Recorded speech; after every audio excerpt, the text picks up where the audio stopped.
সুপ্রিয় দর্শক, আসসালামু আলাইকুম। অন্যান্য ধর্মাবলম্বীদের শুভেচ্ছা এবং স্বাগতম। সুপ্রিয় দর্শক, আপনারা যারা শেখ হাসিনাকে বিরোধিতা করেন, যারা শেখ হাসিনাকে বিরোধিতা করেন, এটা আমরা সবাই জানি যে শেখ হাসিনা গত 15 বছরে বিরোধী দল মত সবাইকে একটা নির্যাতন, একটা জুলুমের মধ্যে রেখেছিলেন। এটা নিশ্চিত, এটা আমরা বলতেই পারি। এবং মানুষের ভিতরে যে একটা ক্ষোভ, এই গণক্ষোভ থেকেই গণবিক্ষোভ তৈরি হয়েছে এবং আলটিমেটলি গণ অভ্যুত্থানটা ঘটে গেছে। এই যে এত কিছু ঘটলো, এটা কিন্তু কেউ যারা কিনা সামনে সারিতে থাকেন কিংবা যারা কিনা শেখ হাসিনার ঘোর কট্টর সমালোচক, কট্টর বিরোধী, মাঠের রাজনীতি শেখ হাসিনার বিরুদ্ধে যারা করেছেন তারা সকলেই কেউ আশাই করেন নাই, কেউ আশা করেনি যে শেখ হাসিনাকে এইভাবে উৎখাত করতে পারবেন। এটা আপনারা কেউ বিশ্বাস করতে পারেননি। এটা আমরা কেউ এক্সপেক্ট করতে পারিনি বা আমাদের প্রেডিকশান ছিল না। এটা ঠিক তেমনি যারা আন্দোলন করেছেন তাদেরও প্রেডিকশান ছিল না। বাস্তবতা, আপনারা কোটা সংস্কার আন্দোলনটাকে বাই স্টেপ সাজিয়ে আপনারা একটা সময় সফল হয়ে গেলেন। দেশের মানুষ সবাই যখন, বিশেষ করে আওয়ামী লীগ বাদ দিয়ে যতগুলো রাজনৈতিক দল আছেন সবাই কিন্তু একটা প্রশ্নে আপনারা একাট্টা, শেখ হাসিনাকে ঠেকাতে এবং শেখ হাসিনার রাজনীতি ঠেকাতে কিংবা আওয়ামী লীগকে প্রতিহত করতে আপনারা সবাই কিন্তু রাজনীতির মাঠে অন্তত একাট্টা। এটা পরিষ্কার। আপনারা সবগুলো রাজনৈতিক দল একত্রিত হয়েছেন কেন আসলে? তাহলে এটাই থেকে প্রমাণ করে এই যে এতগুলো সামাজিক যোগাযোগ মাধ্যমে এত কিছু প্রচার, এত কিছু অপপ্রচার, যা কিছুই হোক, কাউকে বিচারের আগে আমরা তাকে দাগী দোষী সাব্যস্ত করতে পারি না, যদিও তর্কের খাতিরে ধরেও নিলাম যে শেখ হাসিনা অনেক অন্যায় করে চলে গেছেন, অনেক অন্যায় করে পালিয়ে গেছেন, তাকে উৎখাত করা হয়েছে। এখন কথা হচ্ছে, তারপরেও শেখ হাসিনা এত শক্তিশালী কেন? এই যে জনমত জরিপগুলো আসছে, অনলাইন বলেন বা বিভিন্ন পোর্টালে বলেন, শেখ হাসিনার পক্ষে যাচ্ছে কেন? এবং এই শেখ হাসিনার পক্ষে যেটা যাচ্ছে সেটা কম সম নয়, কিন্তু এটা কোনো কোনো জরিপে 60%-এর উপরে, কোনো কোনো জরিপে তো 80%-এর উপরে। ধরে নিলাম এগুলো সবগুলোই এখন যারা আওয়ামী লীগ করে বা আওয়ামী লীগ অ্যাক্টিভিটি এর সাথে জড়িত, এর সাথে সংযুক্ত, তারা ধরে নিলাম যে এখন তারা সবাই অনলাইন প্ল্যাটফর্মে ব্যস্ত। তাহলে অন্যান্য দল কি করে? অন্যান্য দল কি তার অনলাইন প্ল্যাটফর্মে নেই? সবাই আছে। বাস্তবতা হচ্ছে আওয়ামী লীগ ব্যর্থ হয়েছে। আওয়ামী লীগকে ফিরে আসার জন্য আপনারা যে অ্যাক্টিভিটিসটা করছেন এখন, আপনারা বিএনপি বলেন, জামায়াত ইসলাম বলেন কিংবা বর্তমান সরকার বলেন, আপনাদের যদি ফেলিওর না থাকতো তাহলে জনগণ এই পার্থক্যটুকু তারা বুঝতে পারতো না। এই পার্থক্যটুকু বুঝতে গিয়ে আপনাদের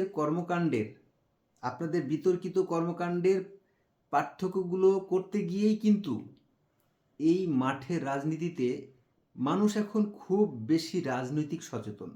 এই রাজনৈতিক সচেতন মানুষগুলো এখন বলা কেবল শুরু করেছে, আগে ভালো ছিলাম। এই আগে ভালো ছিলাম, এটা কি শুধুই কি মুখের কথা? শুধু কি কয়েকটা কমেন্টসের ব্যাপার? এটা শুধু কয়েকটা কমেন্টসের ব্যাপার আসলে না। আপনারা ঢাকায় থাকেন, আমরা প্রত্যন্ত অঞ্চলে থাকি, অনেক জায়গায় যাই, অনেক জায়গায় ঘুরি, আমরা দেখতে পাই, আমরা বুঝতে পারি। প্রেক্ষাপটটা এরকম, 5 আগস্টের পরে যে ঘটনাটা আমরা দেখেছি, শেখ হাসিনাকে স্বয়ং তার দলের লোকজনেই খিস্তি করত, গালি দিত। এখন কি ঘটনা ঘটে গেল? আমরা এখন যেটা দেখতে পাচ্ছি সেটা অনলাইন বিভিন্ন পোল, অনলাইন বিভিন্ন ভোটাভুটিতে এবং ইভেন গ্রামে গ্রামে বিভিন্ন শহরতলিতে যে সাধারণ মানুষগুলো চায়ের দোকানে চায়ের কাপে ঝড় উঠাচ্ছেন রাজনীতির, এই মানুষগুলোর মুখে কান পাতলেই শোনা যাচ্ছে আগে ভালো ছিলাম। এটার কারণ হচ্ছে রাজনৈতিক দলগুলোর ব্যর্থতা, লাগামহীন ব্যর্থতা এবং বর্তমান সরকারের সব কিছুতে অনিয়ন্ত্রণ। এখন এই সরকারের যে সব কিছুতে অনিয়ন্ত্রণ, সেটা অনভিজ্ঞতার কারণে হোক আর যে কোনো কারণেই হোক, আরও কিছু কারণ আপনাদের জ্ঞাতার্থে বলি, আরও কিছু কারণ এখানে ঘটেছে। যেমন আওয়ামী লীগকে অনেকে পছন্দ নাও করতে পারেন, আওয়ামী লীগকে অনেকে পছন্দ করতে নাও পারেন, কিন্তু বঙ্গবন্ধু প্রশ্নে, শেখ মুজিবুর রহমান প্রশ্নে এখানে কিন্তু বাংলাদেশে একটা দল মত সকল শ্রেণী পেশার মানুষ বঙ্গবন্ধুকে মেনে নিয়েছে, একটা জায়গা থেকে মেনে নিয়েছে। আপনারা সেই জায়গা থেকে মূল্যায়ন তো দূরের কথা, আপনারা স্বৈরা শাসকের আইকনিক হিসেবে আপনার বঙ্গবন্ধুকে তকমা দিয়ে দিচ্ছেন। এটা আপনারা দিচ্ছেন, কিন্তু জনগণ কি খাচ্ছে? আপনি শেখ হাসিনাকে গালি দেন, শেখ হাসিনাকে আপনি সমালোচনা করেন, বঙ্গবন্ধুরও সমালোচনা থাকতে পারে, কিন্তু ইতিহাস থেকে, একদম ইতিহাস থেকে বঙ্গবন্ধুকে মুছে ফেলার যে একটা মানে অপচেষ্টা, আমরা জনগণ, আমরা সাধারণ মানুষ, আমরা কিছুটা দেখতে পাচ্ছি। আমরা শেখ হাসিনাকে পছন্দ করি না, কিন্তু শেখ মুজিব প্রশ্নে, বঙ্গবন্ধু প্রশ্নে আমরা বঙ্গবন্ধুকে আমরা পছন্দ করি, এটা অনেকেই পছন্দ করে। যখন বঙ্গবন্ধুর প্রশ্নটা চলেই আসে তখন ৭১ চলে আসে। আপনারা একাত্তরের যে আপনাদের একাত্তরে যে আমাদের একটা দেশ, একটা ভূখণ্ড, এর জন্য যে একটা স্বাধীনতা আমরা পেয়েছি, বেমালুম আপনারা ভুলে যেতে বসেছেন। বেমালুম মুক্তিযুদ্ধ এবং বাংলাদেশ এটা যে অতপ্রতভাবে জড়িয়ে আছে বাংলাদেশের ইতিহাসের সাথে, এটা আপনারা সেইভাবে মূল্যায়ন করছেন না। বাংলাদেশের মানুষ এই জিনিসগুলো, একাত্তরকে ভুলে যাওয়া বা একাত্তরকে পিছিয়ে দেওয়া, একাত্তরকে মানুষের মাথা থেকে, মেমোরি থেকে ডিলিট করে দেওয়া, এটা সকল মানুষ সমানভাবে নিচ্ছে না। আপনাকে বুঝতে হবে যে আওয়ামী লীগ একটা বৃহত্তম দল, যেটা কিনা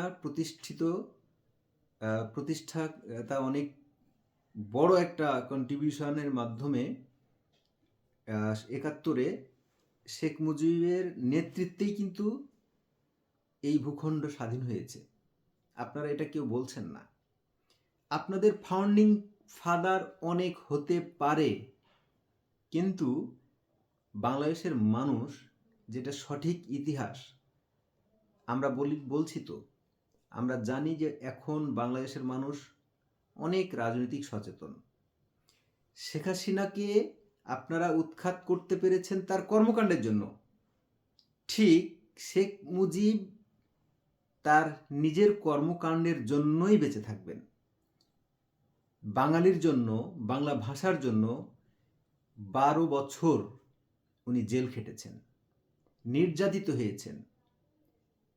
তখন এইভাবে কেউ বাঙালিদের অধিকার নিয়ে কোনো নেতা কথা বলেনি। আপনারা ইতিহাস থেকে আপনারা শিক্ষা গ্রহণ করতে পারেননি, আপনারা আবার ভুল করছেন। ইতিহাস সবসময় ইতিহাস হয়ে থাকবে। ইতিহাস কখনো কাউকে ছাড় দেয় না, যেমনটি দেয়নি শেখ মুজিবকে একক সম্পত্তি মনে করেছে আওয়ামী লীগ। শেখ মুজিবকে আলাদা করতে পারেনি, আওয়ামী লীগ থেকে। আওয়ামী লীগের এইটা কোট করা উচিত হয় নাই। এই যে এখন জয় বাংলা, এই জয় বাংলা স্লোগানটা আওয়ামী লীগের স্লোগান না, এটা সার্বজনীন একটা স্লোগান। এটা যুদ্ধে ঝাঁপিয়ে পড়ার স্লোগান ছিল। এই স্লোগানই ছিল যুদ্ধে ঝাঁপিয়ে পড়ার স্লোগান। এই জয় বঙ্গবন্ধু, এটা আওয়ামী লীগের স্লোগান। এটা এখন আওয়ামী লীগ স্লোগান নিয়ে ফেলেছে, বাট এই জিনিসগুলোকে আওয়ামী লীগ আলাদা করতে পারেনি, সার্বজনীন করতে পারেনি। এর মাসুল শেখ হাসিনা নিজেই এই জিনিসটি তৈরি করতে গেছেন। অতি বেশি বঙ্গবন্ধুকে রাজনীতির মধ্যে ঢুকিয়ে ফেলেছেন। বর্তমান আওয়ামী লীগ এবং বঙ্গবন্ধু এক জিনিস না, কখনোই এক জিনিস না। শেখ মুজিব প্রশ্নে এই জাতি সবসময় একটা সফট কর্নার আছে, যেমনটি শহীদ প্রেসিডেন্ট জিয়াউর রহমানেরও আছে। এই দুইটা মানুষের অবদান কখনোই ইতিহাস থেকে তাদের সঠিক মূল্যায়ন কখনোই কেউ করেনি। না করেছে শেখ হাসিনা, না করেছে খালেদা জিয়া। অ্যাকচুয়ালি এই দুইটা মানুষকে আলাদা করে রাখা যায়নি, এরকম অনেক নেতাকেই করা যায়নি, কিন্তু সম্মুখ সারি থেকে জিয়াউর রহমানের মতো একজন আদর্শিক নেতা এবং ৭১-এর অবিসংবাদিত নেতা বঙ্গবন্ধু শেখ মুজিবুর রহমানকে সার্বজনীন করে তুলতে পারেননি। এটার দায়ভার সম্পূর্ণ শেখ হাসিনা এবং বর্তমান আওয়ামী লীগের। এটার দায়ভার আপনাদের নিতে হবে। তাই সব কিছু নিয়ে রাজনীতি করেন আপনারা, কিন্তু কিছু কিছু বিষয় যখন এইভাবে শুনতে হয় যে স্বৈরা শাসকের আইকনিক হিসেবে যখন শেখ মুজিবকে আপনারা দেখেন, হ্যাঁ, একটা মানুষের আলোচনা তাকে নিয়ে হতেই পারে, তাকে সমালোচনা হতেই পারে। মানুষ তো সমালোচনার যোগ্য, সব মানুষকে এই নিয়েই সমালোচনা করতে পারেন। তবে কাউকে স্পেস দিতে গিয়ে, নিজেদেরকে স্পেস দিতে গিয়ে এত বেশি মহান হয়ে যাবেন না আপনারা শেখ মুজিবের মতো মহান নেতা কেউ এখনো হয়ে আসতে পারেননি। এই 54 বছর কেন, আরো 54টি বছর চলে যাবে, একজন শেখ মুজিব তৈরি হবে না। বাংলাদেশে আর একটা শেখ মুজিব তৈরি হবে না, বঙ্গবন্ধু তৈরি হবে না। আপনারা জাতির পিতা মানতে নাই পারেন, কিন্তু জাতির মধ্যে, এই বাংলাদেশ এবং বাঙালি জাতির মধ্যে যে একটা সফট কর্নার আছে, তারা মেনে নিয়েই আছে। আপনারা এই আকাট্য সত্য জিনিসগুলোকে আপনারা কখনো অস্বীকার করছেন, তো আপনাদেরকে মানুষ অনেকভাবেই পিছিয়ে দিচ্ছে এবং আপনারা নিজে পিছিয়ে যাচ্ছেন। আপনাদের প্রতিপক্ষ কেউ নেই, আপনারা নিজেরাই নিজেদের প্রতিপক্ষ। আপনাদের ব্যর্থতাগুলো যদি আজকে না থাকতো, এতগুলো দ্রব্যমূল্য থেকে শুরু করে, বাজার নিয়ন্ত্রণ থেকে শুরু করে, সিন্ডিকেট থেকে শুরু করে, তারপরে মাঠে চাঁদাবাজি থেকে শুরু করে, আইন শৃঙ্খলার যে অবনতি, এগুলো থেকে শুরু করে সব কিছুতে যদি আপনাদের ব্যর্থতা না থাকতো, তাহলে আজকে এতগুলো বিশৃঙ্খলার মধ্যে আওয়ামী লীগের নামটা আপনারা সবাই একসাথে হয়ে যে আপনারা বাতিল করতে চাচ্ছেন, ঐক্যবদ্ধ হয়ে আওয়ামী লীগ ঠেকানোর চেষ্টা করছেন, এখানে আওয়ামী লীগ শক্তিশালী হচ্ছে। আপনারা যেভাবে যত শক্তিশালী হবেন, বাধা দিয়ে কাউকে আসলে আটকে রাখা যায় না। যেমনটি জামাত ইসলামকে পারা যায়নি, জামাত ইসলাম আটকে থেকেই বের হয়ে আসছে। বিএনপিকে বাধা দিয়ে আরো শক্তিশালী হয়ে বের হয়ে আসছে। তারেক রহমান সাহেবকে দেখেন, ওনাকে এত বছর নির্যাতন করে, বিদেশে তাকে থাকতে বাধ্য করে, আজকে তারেক রহমান শত গুণে শক্তিশালী একজন নেতা এখন বিএনপির জন্য, এবং ভবিষ্যতে আমরা তো তাই দেখতে পাচ্ছি। তারেক রহমান প্রধানমন্ত্রী হতেও পারেন, হতে যাচ্ছেন, আমরা মনে করি। এটা শুধুমাত্র সময়ের অপেক্ষা। ইতিহাস কাউকে ছাড় দেয় না। ইতিহাস সকল মানুষের প্রাপ্যতা স্বমহিমায় ফিরিয়ে দেয়। এটাই বাস্তবতা। সুপ্রিয় দর্শক, ভালো থাকবেন। কথা হবে অন্য কোনো একটি ভিডিওতে, সেই অপেক্ষায়। আসসালামু আলাইকুম রহমতুল্লাহ।